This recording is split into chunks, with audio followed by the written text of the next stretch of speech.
अच्छा, मेरे को ऐसा लगता है ना कि हमजा अली मजारी के कैरेक्टर को ना बहुत ज्यादा ओवर हाइप किया गया। ठीक है, जासूसी करके वो वापस आ गया इंडिया, लेकिन पाकिस्तान की धरती पर कदम रखने वाले महानतम इंसान हमेशा तारा सिंह ही रहेंगे। अशरफ अली, अशरफ अली, अशरफ अली। मैं आपको डिफरेंस बता देता हूं दोनों में। हमजा का असली नाम जस्सी था, नाम चेंज करके उसे पाकिस्तान जाना पड़ा, और तारा सिंह बिल्कुल आधार कार्ड वाला नाम लेकर पाकिस्तान में घुसे। दुश्मनों पूछो तारा सिंह कौन है। हमजा बिना गवर्नमेंट की मदद से जा भी नहीं सकता था, लेकिन तारा सिंह अपने दम पर जाते हैं और अपने ही दम पर वापस आते हैं। हमजा यहां से दुबई, दुबई से अफगानिस्तान, अफगानिस्तान से पाकिस्तान पहुंचा, और तारा सिंह वाघा बॉर्डर से सीधा डायरेक्टली लाहौर पहुंचे। कैसे आजादी दिलाओगे तुम? हमजा पाकिस्तान में एक छोटे मोटे पॉलिटिशियन को पटाता है, और तारा सिंह डायरेक्ट लाहौर के मेयर की लड़की को पटाते हैं, बिना अपना नाम, पहचान और धर्म बदले। और एंड में हमजा को वापस आने में फिर से गवर्नमेंट की मदद लगती है, लेकिन तारा सिंह खुद वापस आते हैं, वो भी पाकिस्तान का उखाड़ के हैंडपंप। अब आप लोग बताओ, हमजा ज्यादा महान या तारा सिंह? हेलो, हाय, नमस्ते दोस्तों, मेरा नाम है रौनक। तारा सिंह और हमजा के बीच जो हमने कंपैरिजन किया वो बिल्कुल मजाक था। हम कोई नेता थोड़ी ना है जो लोगों का कंपैरिजन करके उनके बीच फूट डाले। हमारे लिए तो तारा सिंह भी अपना और जस्सी भी अपना है कि नहीं, और आप भी अपने हो, ये बताने के लिए चैनल सब्सक्राइब कर देना। मैं शो शुरू करता हूं। एक्शन! पाकिस्तान के पूर्व आर्मी चीफ जनरल बाजवा की मौत हो गई है। इस डेथ की वजह बाथरूम में फिसलने को बताया जा रहा है, लेकिन धुरंधर देखने के बाद कोई यकीन करने को तैयार ही नहीं। सबको लग रहा है कि ये अननोन गनमैन का काम है, और जमील जमाली तो अभी भी पाकिस्तान में ही है। रियल लाइफ में भी पीक डिटेलिंग बाय आदित्य धर। लोगों को धुरंधर देखकर इतना मजा आ गया कि भाई साहब क्या बताऊं, डिमोनेटाइजेशन के बेनिफिट्स भी लोगों को पता चल गए। अब लोग पता है आदित्य धर से क्या बोल रहे हैं? बोल रहे हैं सर एक काम करो, आप धुरंधर 3, 4 और 5 भी बना दो, ताकि हम सबको स्टार्टअप इंडिया, फिट इंडिया और स्मार्ट सिटीज वाले स्कीम्स का बेनिफिट भी समझ में आ ही जाए। तू समझा? हाँ, नहीं तू समझा नहीं। आदित्य धर की पीक डिटेलिंग अब सिनेमा से निकलकर क्रिकेट में भी आ गई है दोस्तों।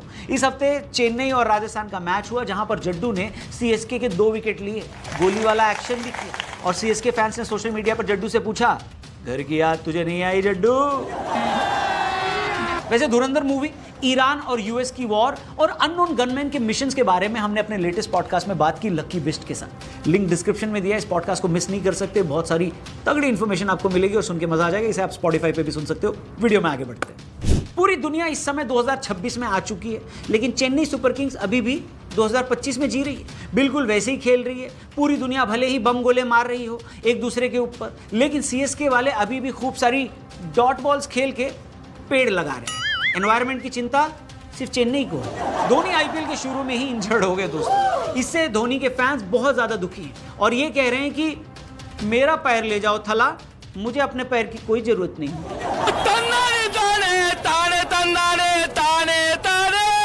बाकी दोस्तों मैं ये कहना चाहता हूँ कि दिल्ली वालों को, दिल्ली कैपिटल्स को नहीं, चेन्नई सुपर किंग्स को सपोर्ट करना चाहिए, क्योंकि जो पेड़ सीएसके लगा रही है उसी वजह से तो दिल्ली का एक्यूआई कंट्रोल में, वरना 1000 पार होता नहीं। ये बड़ी अच्छी बात कही है। वैसे बारिश होने की वजह से दिल्ली में फिलहाल एक्यूआई 100 से भी कम है। इतना कम एक्यूआई देखकर मेरे फेफड़े खुद बाहर आ गए मेरे शरीर से, और मेरा कॉलर पकड़कर पूछ रहे हैं कि सच्ची बता भाई दिल्ली से शिफ्ट हो गया ना? मैंने कहा नहीं भाई, मैं अभी भी दिल्ली में हूँ। फिर फेफड़े बोले, क्या बोले? नहीं, मैं नहीं मानता। अच्छा, एक खबर आई है कि एक नया कोविड वेरिएंट डिटेक्ट हुआ है चाइना में, जो कि तेजी से फैल भी रहा है। बाकी अब की बार वो फैल के तो दिखाया मेरे को, मैं रेडी हूँ भाई साहब। मैंने कैमरा भी ले लिया है, अच्छा माइक भी मंगवा लिया है और रिंग लाइट भी ले ली है। लॉकडाउन की तैयारी हमारी पूरी है। I am a rider provider पे मुंह से पिचकारी मारती हुई रील भी बनाऊंगा, वैसे फेमस हो जाऊंगा। मस्त जोक मारा। अच्छा, इस बीच मार्केट और रुपए दोनों का फ्री फॉल जारी है। 1 अप्रैल को मार्केट उठी तो लोग खुश हो गए, लेकिन फिर उनको पता चला कि मार्केट ने उनका अप्रैल फूल बना दिया है। अच्छा, इंडिगो ने विलियम वॉल्श को सीईओ बना दिया अपनी कंपनी। कई लोग कह रहे हैं कि किसी इंडियन को क्यों नहीं बनाया। क्या बात कर रहे हो? इंडिया वाले बाहर देश में सीईओ बन रहे हैं, तो उनके वालों को कहीं ना कहीं तो लगाया जाएगा ना, वरना संतुलन कैसे बनेगा? क्या बात है सर, क्या बात है सर। इंडिया के टेनिस स्टार लिएंडर पेस ने बीजेपी ज्वाइन कर ली। हालांकि बीजेपी पर अक्सर ये आरोप लगाया जाता है कि वो पुराने पाप धोने वाली वॉशिंग मशीन, लेकिन लिएंडर पेस ने एक फिल्म करी थी राजधानी एक्सप्रेस, उसमें जो उन्होंने एक्टिंग की थी वो पाप तो बीजेपी ज्वाइन करके भी नहीं धुलेगा। मेरी औकात पूछते रहे हैं, पूछ मेरी औकात। मुंबई लेकर चलते हैं आपको। मुंबई वालों ने कोस्टल रोड पर एक पैच बनाया था रोड के ऊपर, जिसपे जब गाड़ी दौड़ती थी तो जय हो ये गाना बजता था।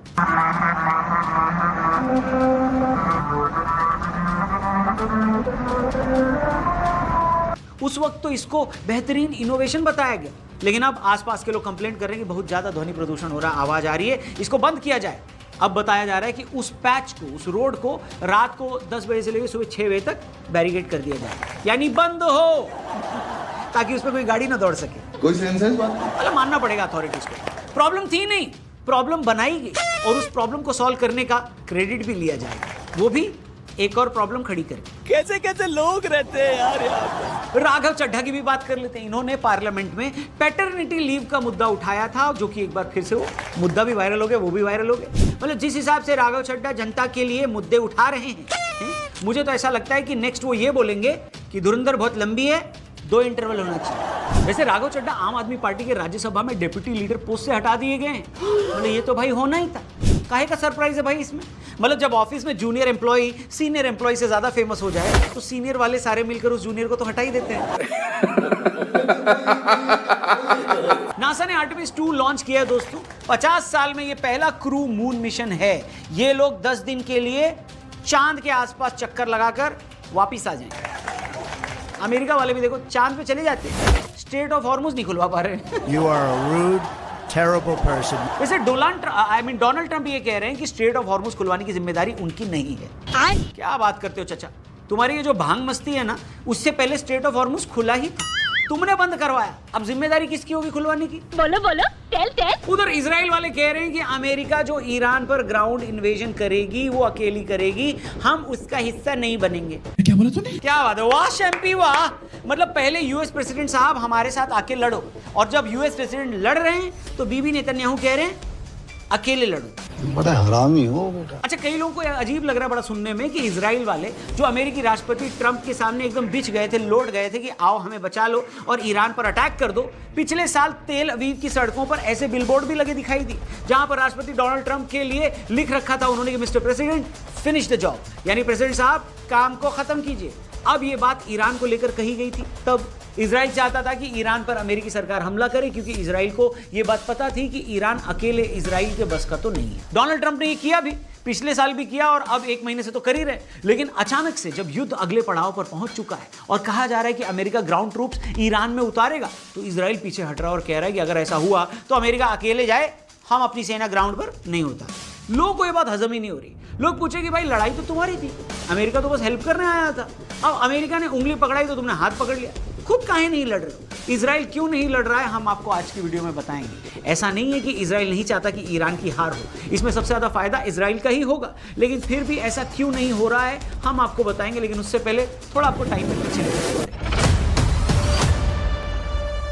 दोस्तों, इस दशक की सबसे बड़ी लड़ाई की अगर बात करी जाए तो वो हमास और इजराइल के बीच की लड़ाई ही होगी। हालांकि इजराइल बीते कई दशकों से फिलिस्तीन से लड़ रहा है, लेकिन गाजा पट्टी पर एक्स्ट्रा काम उसने 2019-20 के बाद से ही शुरू कर दिया था। फिर 7 अक्टूबर 2023 को जब हमास ने हमला किया तो उसके बाद कई गुना ज्यादा हमले इजराइल ने बढ़ा दिए। अब जंग होती है तो दो तरफा होती है, जैसे अभी ईरान, अमेरिका और इजराइल के बीच वॉर चल रही है। कभी कोई किसी का नुकसान कर रहा है, कभी कोई किसी का नुकसान कर रहा है, लेकिन हमास और इजराइल की लड़ाई तो पूरी तरह एक तरफा थी, वन साइडेड थी। इस लड़ाई में हमास कहीं दिखाई भी नहीं देता था। इजराइल ने गाजा का जो हाल किया सबने देखा, लेकिन इसके बदले में हमास इजराइल को छू भी नहीं पाया। हमास के रॉकेट इजराइल पहुंचने से पहले हवा में इंटरसेप्ट कर लिए जाते थे। ऐसे विजुअल्स देखकर दुनिया की जनता हैरान हो जाती थी और इजराइल के आयरन डोम का लोहा मानती थी। इजराइल के डिफेंस सिस्टम की तारीफ दुनिया भर के न्यूज़पेपर हर महीने दर्जन भर आर्टिकल उसमें लिखते थे, और इतनी तारीफ होती थी इजराइल के इंटेलिजेंस एजेंसी मोसाद की, और तारीफ उनकी बनती भी थी। दोस्तों, अगर आप मोसाद के ऑपरेशंस देखेंगे तो आपको समझ में आ जाएगा कि अगर दुनिया भर की इंटेलिजेंस एजेंसीज किसी यूनिवर्सिटी में जाएं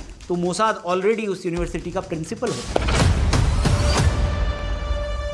ऐसे ऐसे ऑपरेशन इन्होंने कर डाले कि लगता ही नहीं था कि रियल लाइफ ऑपरेशन, ऐसा मालूम देता था जैसे नेटफ्लिक्स की किसी फिल्म की स्क्रिप्ट हो। ऐसा ही एक ऑपरेशन मोसाद ने दिसंबर 2024 में किया।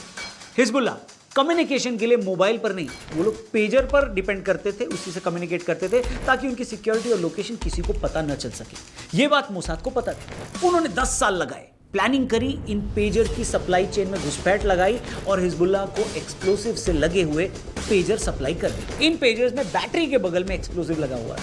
ऐसे 5000 पेजर डिवाइसेस हिजबुल्लाह के लोगों तक पहुंच गए और फिर एक कोड मैसेज के जरिए इन सब में एक साथ बूम ब्लास्ट कर दिया गया। यह ऑपरेशन देखकर दुनिया भर की सिक्योरिटी एजेंसी ने मोसाद को स्टैंडिंग ओवेशन दिया और लोगों ने ऊपर वाले से यही दुआ की कि हमारा देश भी बिल्कुल इजराइल जैसा हो। लेकिन पिछले 10 महीने में यह परसेप्शन बिल्कुल धुआं धुआं हो चुका है दोस्तों। जो कुछ भी हुआ है उससे डोनाल्ड ट्रंप के परसेप्शन को भी इतना धक्का नहीं पहुंचा जितना इजराइल को पहुंचा है, क्योंकि डोनाल्ड ट्रंप का बड़बोलापन सभी जानते थे, लेकिन इजराइल के डिफेंस सिस्टम पर, उनकी सेना पर सबको भरोसा था। इसीलिए जब पिछले साल 12 दिन की लड़ाई हुई और उसमें ईरान के खिलाफ साथ आने के लिए इजराइल ने बार बार अमेरिका के हाथ जोड़े, तो लोगों को लगा कि ईरान जैसे देश के सामने तो इजराइल अकेले भारी पड़ेगा। उनकी टेक्नोलॉजी मिडिल ईस्ट में सबसे उन्नत है, 2-2, 3-3 फ्रंट पर तो इजराइल अकेले लड़ाई लड़ता है, तो ईरान के खिलाफ अमेरिका का साथ आखिर उसे क्यों चाहिए।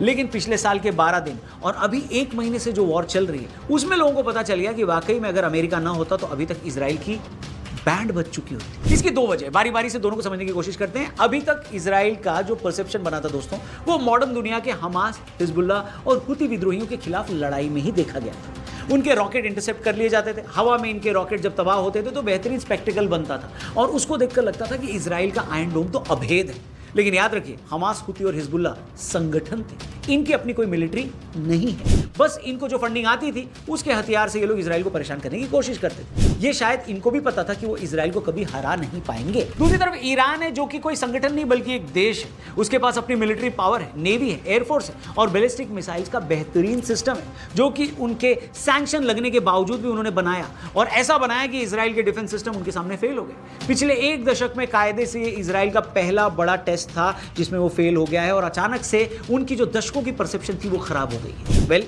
इस लड़ाई में इजराइल की हार की एक और वजह है, वो है ईरान की प्रिपरेशन यानी तैयारी। ईरान पिछले साल से लड़ाई में आया दोस्तों, जबकि इजराइल पिछले कई सालों से डिफरेंट फ्रंट पर लगातार लड़ाइयां लड़ रहा है। इजराइल डिफेंस फोर्स के चीफ ऑफ स्टाफ इयाल जमीर का एक कोट वायरल हो रहा है, जहां पर उन्होंने ऑन रिकॉर्ड ये बोला है कि इजराइल की मिलिट्री कोलैप्स कर सकती है।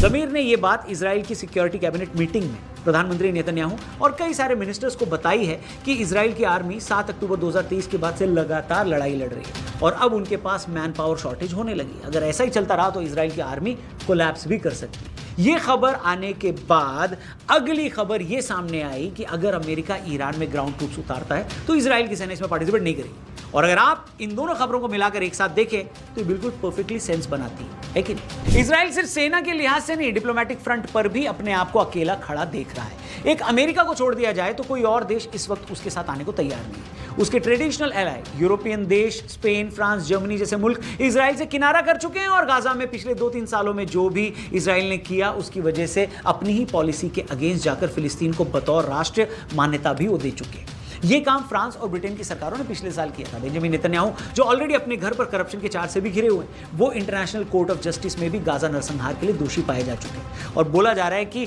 दुनिया के 125 देशों में वो गिरफ्तार भी किए जा सकते हैं। वैसे तो किसी हेड ऑफ स्टेट को कोई गिरफ्तार करता नहीं, लेकिन टेक्निकली दुनिया के 125 देशों ने उनके खिलाफ यानी नेतन्याहू के खिलाफ अरेस्ट वारंट निकाला है।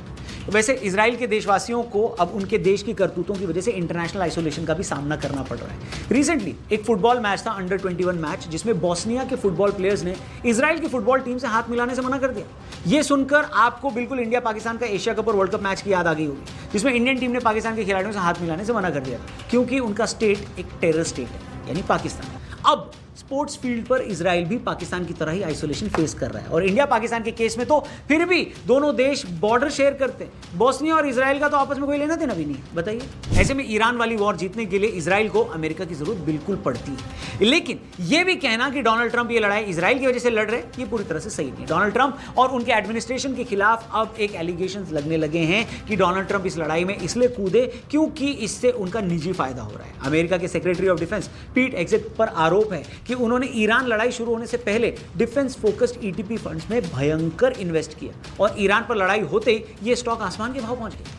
यानी ट्रंप और उनके सपोर्टर्स पर इनसाइडर ट्रेडिंग और मार्केट को मैनिपुलेट करने का इल्जाम लग रहा है। लोगों को एक पैटर्न दिख रहा है जिसमें ट्रंप हफ्ते भर जब मार्केट खुली रहती तब ये कहते हैं कि अमेरिका ने लड़ाई जीत ली और वो तो बहुत जल्द इस लड़ाई से बाहर निकल जाएंगे। ट्रंप की इतना कहते ही मार्केट जंप कर जाती, छलांग मारने लगती, तेल के दाम गिर जाते हैं, लेकिन मार्केट जैसे ही बंद होती है ट्रंप ईरान को तबाह करने की बात करते हैं, वहां पर ग्राउंड इन्वेजन की बात करते हैं और उनके इतना कहते ही मार्केट फिर से गिर जाती है। दुनिया में कई सारे लोगों को लग रहा है कि डोनाल्ड ट्रंप बकवास करते हैं और कुछ भी बोल रहे हैं, लेकिन असल में वो मार्केट मैनिपुलेट कर रहे हैं, ऐसा एक्सपर्ट्स का कहना है। और अमेरिका की इनसाइड रिपोर्ट्स की माने तो जमकर पैसा भी छाप रहे हैं। लेकिन ये लड़ाई अब अमेरिका को बहुत भारी पड़ रही है और इस वजह से ये खबरें भी आ रही हैं कि अमेरिका बिना स्ट्रेट ऑफ हॉर्मुज़ खुलवाए पतली गली से निकलने लगा है। लेकिन अगर इमेज बचाने की बात आई, जो कि आ भी सकती है क्योंकि डोनाल्ड ट्रंप को वो बहुत ही प्यारी है क्या, अपनी इमेज, तो हो सकता है कि वो 50,000 सैनिक जो ईरान को घेरे हुए हैं खर्ग आइलैंड पर वो चढ़ाई कर दें। आप बताइए आपके हिसाब से डोनाल्ड ट्रंप का नेक्स्ट कदम क्या होगा? वैसे तो उनके बगल वालों को नहीं पता होता उनका नेक्स्ट कदम क्या होगा, पर आप लोग भी ज्ञानी हैं, थोड़ा ज्ञान बांटिए, कमेंट सेक्शन में आइए, लिखिए। और हाँ, जाने से पहले डिस्क्रिप्शन में लिंक दिया हमारे लेटेस्ट पॉडकास्ट का। लकी बिस्ट के साथ ये पॉडकास्ट हमने किया है। धुरंधर की बात हुई है, अननोन गनमैन की बात हुई है, ईरान यूएस वॉर, सब पर मस्त कॉन्वर्सेशन हुआ है। टीआरपी चैनल यानी the Raunak podcast channel, link description और पिन कमेंट में दिया। स्पॉटिफाई पे भी इसे जरूर सुनना। Thank you for watching, channel subscribe करना। जल्दी मिलते हैं। जय हिंद दोस्तों।